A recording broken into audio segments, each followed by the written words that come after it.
Welcome back. We just covered how to market yourself and went over some of the basics of getting into lead generation and being able to work your network of family and friends. So now we're at the point where you've gotten your first lead that came in. Hopefully it's organically developed and generated, someone you know already. So Chris, now that that lead is in, they want to work with you. What are the next steps? Yeah, great. So the first thing you want to do whenever you get any lead is to respond immediately. When you have a hot lead, whether it's organic or not, you need to respond to that lead. Typically, the best thing that I've found is just texting with them, right? Or whatever they're comfortable with. It also depends on the age and stuff like that. But just text with them and say, hey, do you have a few minutes for a quick phone call? You'll have a quick phone call, really just to qualify the lead, right? You'll make sure the lead is real. You can ask them questions like, have you been pre-approved? Understand their general goals, like what are you looking for? Get an idea of their timeline. This call should take no more than 5 minutes. But the point of this call is to set up an actual buyer consultations meeting, right? Where you will actually try to convert that lead into a buyer and a client of yours. Perfect. So the ultimate outcome of that first interaction is to understand that they're a legitimate lead, that they're real, understand some of the basic goals that they're trying to accomplish, and then set the date and the time for that longer buyer consultation meeting where you'll get into some of the specifics of setting up a search. So that's occurred. You're coming up on the buyer consultation meeting. What do you do to prepare for that? And then how do you expect that meeting to go? Yeah, sure. I guess step back a second. When you're on the call for that 5 minute call, you want to talk about the importance of this buyer consultation medium, right? You want to say, hey, it's really important to get on MLS. I can explain MLS. I can get to know you better and your goals, and we just set expectations with each other for a successful purchase. And if you're not familiar with the process, I'll review the process at that time as well. Just so you can sell the buyer consultation meeting, right? And then once you get into the buyer consultation meeting, this meeting should be about 45 minutes to an hour. Pre-pandemic, it was you meet for a coffee, you meet in person. Now post-pandemic, we're doing Zoom, which actually works a lot better. One, it's more efficient; you don't have to travel. But two, you can set up MLS right there. You can share your screen, and you can set them up on Dotloop as well. So now you're at the point where you started that meeting. You've introduced yourself again. Since this is your second interaction, where do you go from there? Yeah. So first things first is just ask them questions about themselves. Get an understanding of who they are. The point of this meeting is really the only time you're going to sell yourself, and everyone will do it differently. Do it how you feel comfortable with, but basically show them that you have the confidence to help them with their purchase, right? I do it through education, answering questions, and being personable. So I'll ask them questions. If they have a dog, I ask what kind of dog it is. People love talking about that, talking about their kids, that sort of thing. Find their interests really just within the first couple minutes of the buyer consultation meeting. Once you've gotten to know them and who they are, just give them a little background about yourself. That's, have your own story. That's critical to selling yourself. I've practiced my story. I've got it down to about 2 to 3 minutes, and it just gives them a background on who I am and gives them the confidence that I can help them moving forward. And then from there, after you've made your introductions, then you go into their search. And Tom, can you pull up that buyer consultation PDF that we have?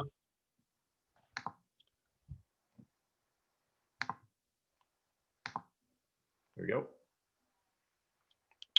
Great. So this is, if you can zoom out just a little bit, Tom. So this is a sheet that I fill out for every single client, right? I have the notes sections up top right there that notes about them, why are they moving, about their kids, where they are in the buying process. That way you get to, what to tell them and what not to tell them.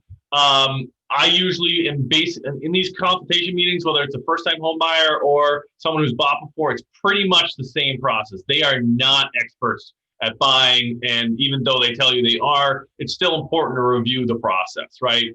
And then I'll go over their search criteria.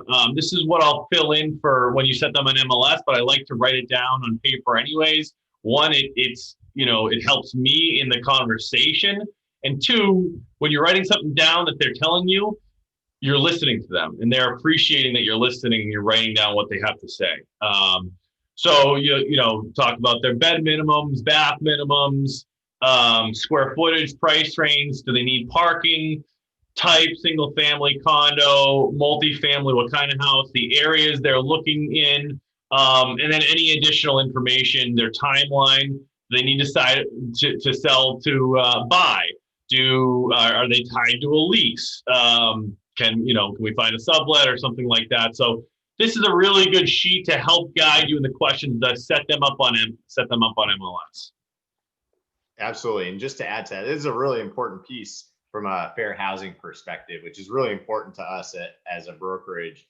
Allowing that client to specify what they are looking for and the areas they're looking in is so critical, because our job is not to steer them to a certain neighborhood or a certain area. They're the ones defining their search. And if they're asking for advice on what certain areas can meet their criteria, we can provide that.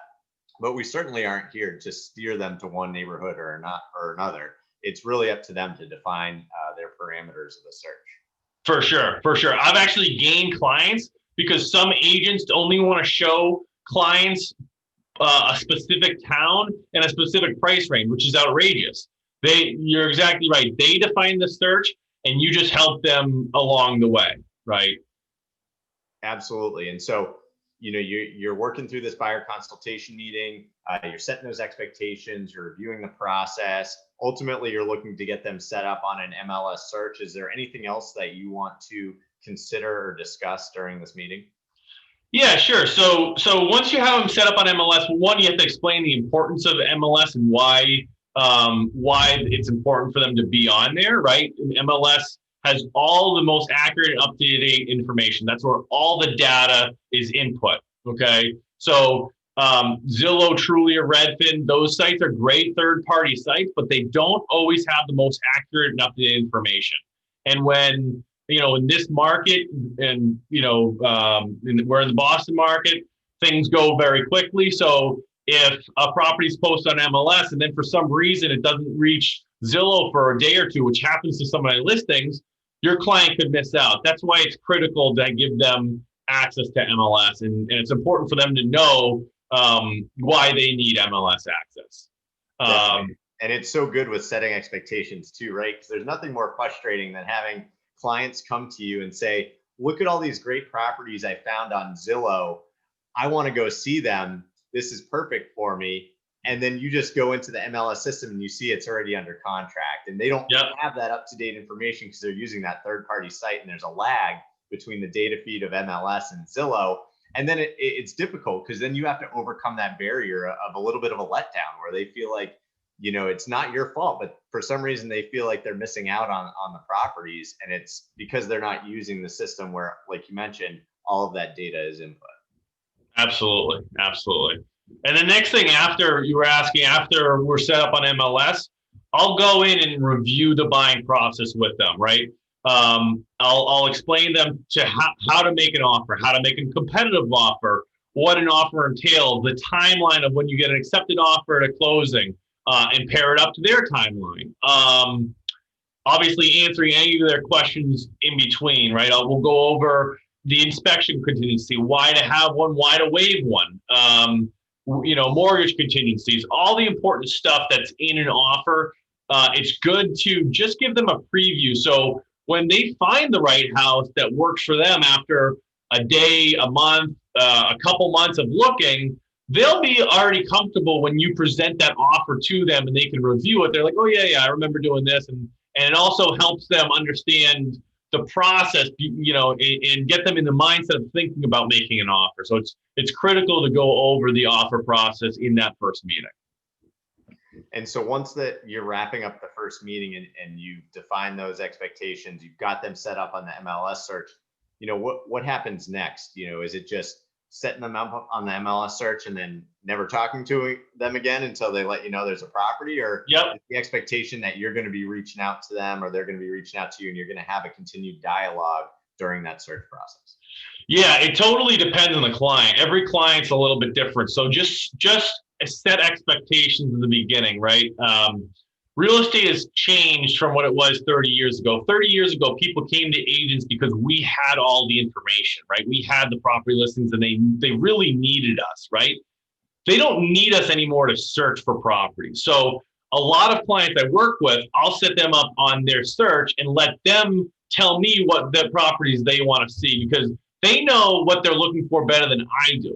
My job is to come in and help them acquire that property that they want, and tell them all the risks and potential risks there are with that specific property. So I'll schedule a showing for the property they want to see, or multiple showings.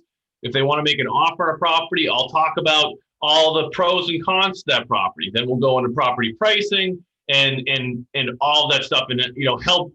My purpose and value add isn't showing them, hey, look at this property. Every once in a while it is, and if I see a property pre-market or something like that, sure. But it's really helping them acquire the home that they want to see. Absolutely. That's a great point. The industry certainly has changed, and that makes us need to be prepared and use a different set of skills than what we had 10 years ago. We're much more focused as a company now on negotiation preparation, how to negotiate successfully, and we'll have an entire section on this. Yeah. And then ensure that we're getting the correct home value and price, rather than just putting in a list price offer, which is what a lot of listing agents expect and a lot of home sellers expect, but that doesn't necessarily mean that's the correct home value. That's right. We'll get into all that of how to properly price a home, and every home is different. So another thing to note, that the list price that you see, especially when you're setting your client on MLS, that's a completely arbitrary number. It has no correlation to the actual value of the home. So you have to do your research on what the value of the home is. Most certainly. And so in our next section, we'll get a little bit more into the specifics of searching for a home, and then putting in a competitive offer. Especially nowadays, we are in a very competitive environment, multiple offers going in on homes all the time. So we'll talk about that process and how to ensure that you put your best foot forward when putting that offer in for your client. Looking forward to it. All right. Thanks, Chris. Thank you.